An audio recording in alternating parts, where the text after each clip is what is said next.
What's going on, everybody? It's Childish. We're back at it again with a very surprising video to put out for you guys today.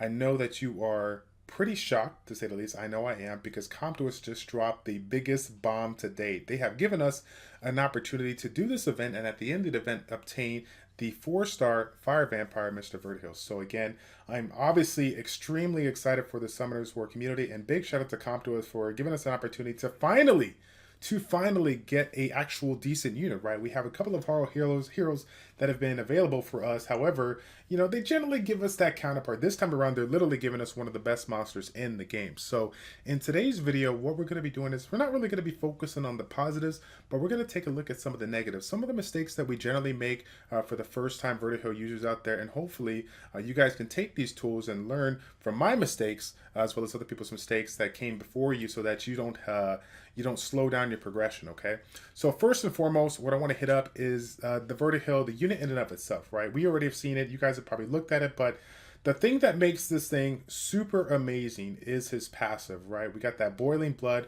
When we critically hit, we get that attack bar improvement, and it's just amazing. It just allows us to cycle our skills quite a bit. One of the things that I did quite a while back, and I think I'll probably post a link because I still feel like it's a pretty good video, epic fail there on that run. But one of the things that I did back in the day was make a video series called Game Changers in Devilmon, and basically it revolved around the natural 4-star category and which ones out of the natural 4 stars are so good that you can consider Devilmon, right?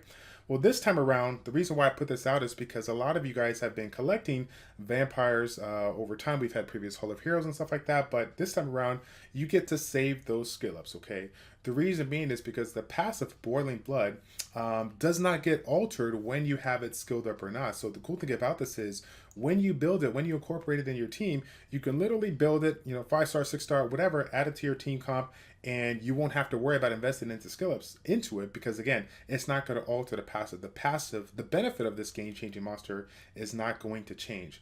Now, if you do happen to skill it up, you're like, oh my god, I have to skill it up, I need to get a little bit more DPS, like, okay, let's real talk here. If you want to get that done, you can, but please make sure that you stop yourself from maxing out that second skill, okay? The second skill can be brought down a 1-turn cooldown, and believe it or not, the benefit of this unit comes from the first skill because he hits twice, giving you a 40% attack bar increase versus a 20% on the second skill because he only hits once. So keep that in mind. You do not want to max out that second skill. You want to make sure that it is at the highest cooldown available, because you want more opportunities for Verdehile to use his first skill, okay? Next one up.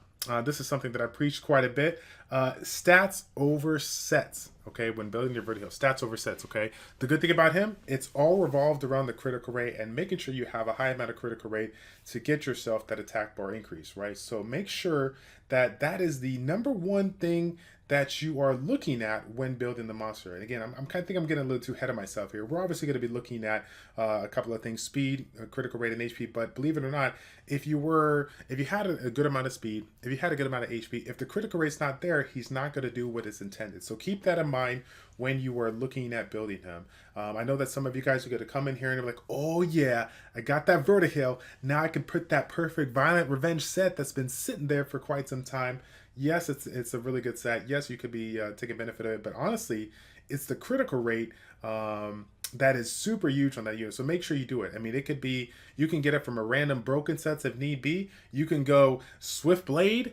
You can go Blade Energy. It really doesn't matter. I mean, again, I'm saying sets, but again, it just comes down to the stats. Making sure that you have the critical rate to use his passive, that you have enough speeds to keep him in line with your other units that are in your composition, and then of course you have the HP to be able to outlast this boss, especially on times like this where you cannot remove the immunity and you get Rick rolled on your comp, and you're probably gonna look at this, I'm gonna lose here. This is the best thing that could happen for the video. How many times can we lose?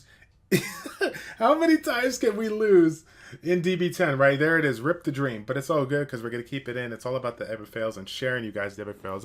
That's another thing that we're going to take a look at here. But either way, stats over sets, that is super important to do it. The next thing to bring out to you is understanding the concept of speed tuning and attack order, right? So you guys are going to create your Verdehile, and some of you guys are going to bum rush him into whatever team you have, and and not even consider what is going on as far as attack order goes. So one of the things that we used to talk about in the past, we were all about giving him as much speed as possible, because more speed means more turns for him, and that's great. But then there was a lot of value lost in your composition, because when he was the first one to go, if everyone else had a little bit of speed under him, basically that 40% attack bar improvement would be essentially wasted, because they were already sitting at 90 to 95% attack bar. So the new meta, which is not really the new meta, it's been out for a while, but the meta is to have your other 4 monsters go in front of the Verdehile, and then have your Verdehile be just below that 4th person. And you want to make sure that he is just below that, so that you can get max value out of that attack bar improvement, okay? Some of you guys, again, just like I said before, you're going to be like, hey, I'm going to put on that violent set and it's going to be great, but your violent set that is really awkward as far as, stats overall, it's not going to have the good amount of effective HP you want, and it's literally going to have 6 additional speed overall, when all of your other monsters may be plus 40 or plus 50 speed, because you got those swift bonus sets from GB10 or whatever the case may be. Even though you want it to be your slowest, but you want it to be right under the rest of their team. So keep that in mind, okay, as you are building it, okay? The next thing I want to point out, probably the 4th mistake that I want to hit up, is order of progression. Okay, order of progression when it comes to PvE. Some of you guys are super early into the game, and you just got blessed. You literally just got blessed beyond belief, right? So now you got this Verdehile, and you're like, oh my god, I just realized this thing is epic. I need to build it right now, okay? But if you are super new to the game, the stance of progression when it comes to what you're trying to do is not going to change. If you are currently trying to do what you need to do to create a consistent, or even a semi, fast, your GB10 team, I would say consistent team, because that's the biggest thing to focus on when you're early game.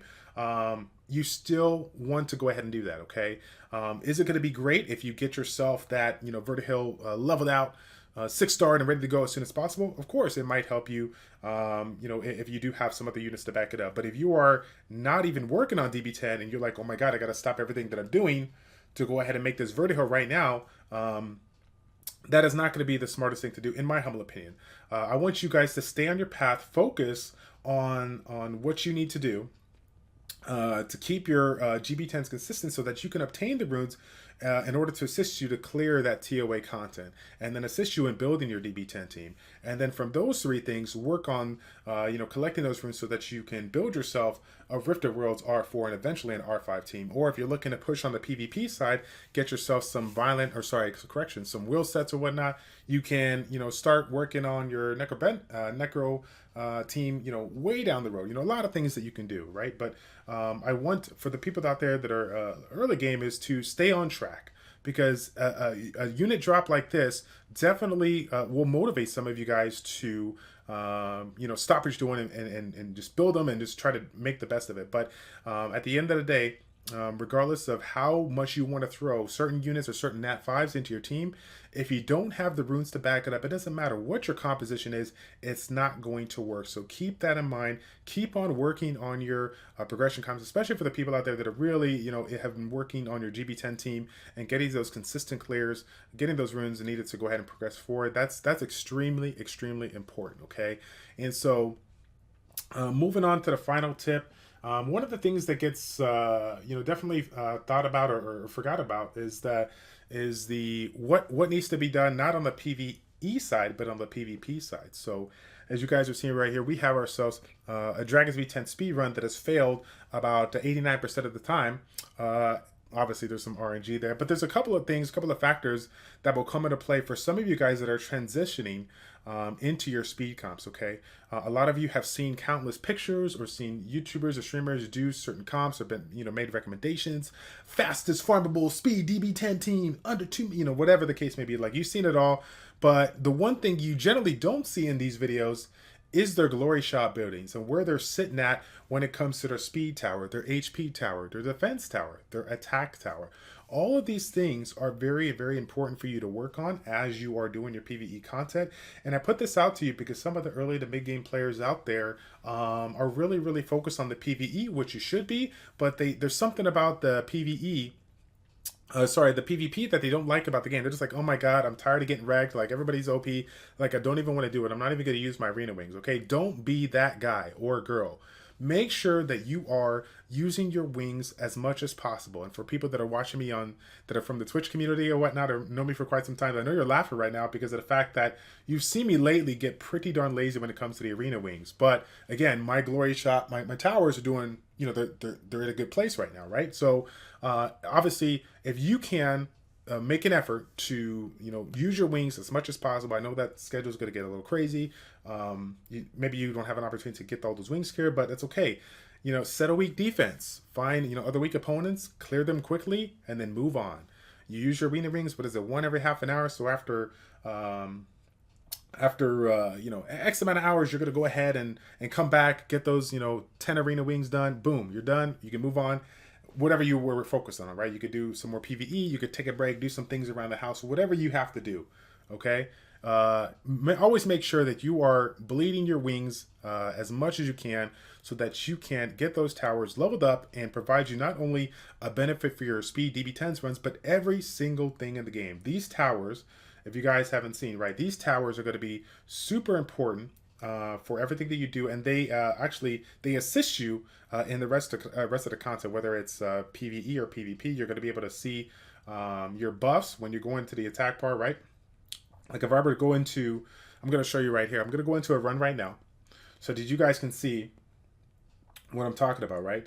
And this is something you would see whether we're looking in here in arena, or we're looking at guild Guild Wars or Siege, the ally buff, taking a look at all of the bonuses that we're able to obtain that comes into play in this particular setup here. So again, for some of you guys that are looking at it and you're like, oh my gosh, I got to go ahead and I forget about PvP. I'm not even worried about that. All these statistics assist you in doing more damage. And so keep that in mind as you're building your composition. So that's pretty much going to be it, guys. Now, I'm obviously...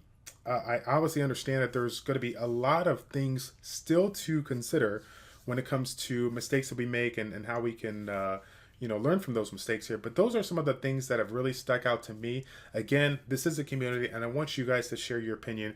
If you are early to mid-game player, mid-game game, it doesn't even matter who you are. If you have an opinion on this topic, think about it. What is one of the biggest mistakes you've ever made when you have created your DB10 team, or something that you forgot about?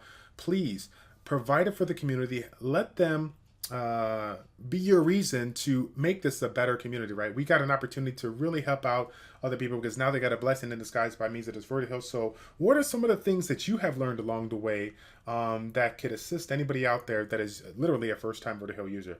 That's where we're going to leave it there, guys. Thank you guys all so much for tuning in. I know these educational videos are few and far between, but again, I hope that you appreciate them.